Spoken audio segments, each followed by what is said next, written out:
Hello everyone, अगर आप भी चाहते हैं कि इंग्लिश लिखा हो और उसका हिंदी खुद से कैसे निकाले, या किताब पढ़ते हैं आप इंग्लिश लिखा रहा तो उसका हिंदी आपको समझ में नहीं आएगा तो आप किताब पढ़ना बेकार ही है। अगर आप इंग्लिश का हिंदी निकालना सीखना चाहते हैं, ये वीडियो आपके लिए बहुत ही हेल्पफुल है। तो चलिए पहले बताते हैं। तो देखिए क्या है, इज दिस ए बुक। देखिए छोटे छोटे सेंटेंस से शुरू करते आपको हाई लेवल तक लेकर के जाएंगे। तो अगर आप चाहते हैं इस तरह का वीडियो आपको मिलता रहे तो आप इस चैनल को अभी सब्सक्राइब कर लीजिए। तो देखिए हिंदी निकालने के लिए बताते क्या है, इज दिस ए बुक।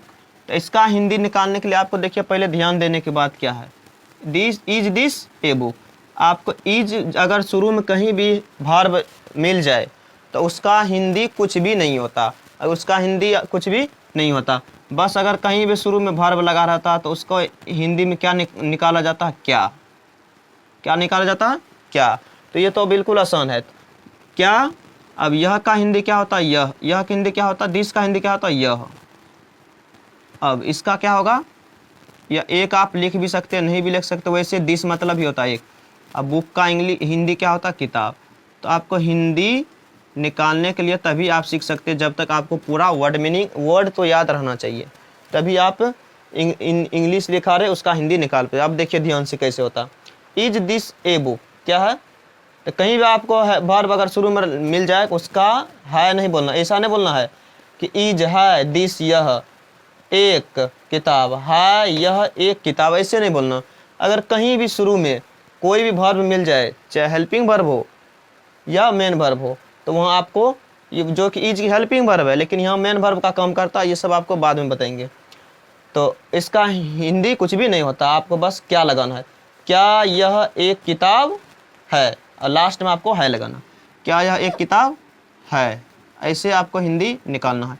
अब देखिए बिना हिंदी लिखे हुए कैसे हिंदी निकलता है, क्या है, इज, इसको आपको 1 नंबर में बोलना है, उसके बाद डैट 2 नंबर, ये सीधा सीधी जा रहा है, 1 नंबर 2 नंबर 3 नंबर। क्या इसका हिंदी निकलेगा, इज डैट पल्स, क्या वह दाल है, क्या वह दाल है तो आपको लगाना ही पड़ेगा। फिर यहाँ देखिए क्या है, 1 नंबर 2 नंबर, यहाँ से यहाँ तक ए एन, उसको आपको गिनना नहीं है, 3 4 नहीं करना, सीधा जहाँ भी एन का प्रयोग हो आपको 3 नंबर में बस अंतिम कर देना। तो इज दिस एन ईयर, क्या दिस मतलब यह, एन मतलब एक, कान है, क्या यह एक कान है।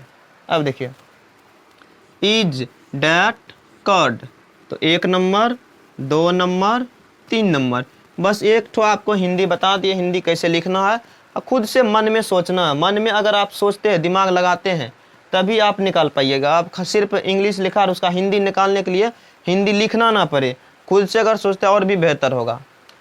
तो क्या बोलना है, आपको मेरे साथ बोलते जाना, इसलिए तभी आपको आएगा। देखिए क्या, इज डैट कर्ड, क्या वह दही है, क्या वह दही है। ये इज दिस बटर, तो 1 नंबर 2 नंबर 3 नंबर, ये तो सिंपल ही है, 1 नंबर 2 नंबर 3 नंबर जाता है, ये सीधा सीधी है। तो क्या दिस मतलब यह, बटर मतलब मक्खन, क्या यह मक्खन है, क्या यह मक्खन है।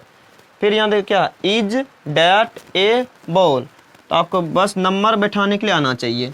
1 नंबर में इसको बोलना है हिंदी, 2 नंबर में इसको बोलना है हिंदी, 3 नंबर में इसको बोलना है हिंदी। इसको जैसे हिंदी इंग्लिश बोलिए वैसे हिंदी बोलिए। इज डैट ए बॉल, क्या वह गेंद है, या तो क्या वह एक गेंद है, या इसको देखिए इज दिस ए बैट, क्या यह एक बल्ला है, क्या यह बल्ला है। अब यहाँ देखिए क्या, इज डैट एन आउल, आपको मेरे साथ बोलना है तभी आप सीख पाइएगा। इज डैट एन आउल, क्या वह एक उल्लू है, या क्या वह उल्लू है। अब देखिए क्या यहाँ पे, इज दिस ए डॉग, क्या यह एक कुत्ता है। एक लगा भी सकते हैं हिंदी में, एक नहीं भी लगा सकते, दिस मतलब ही होता एक। या तो बोल सकते हैं क्या यह कुत्ता है, एक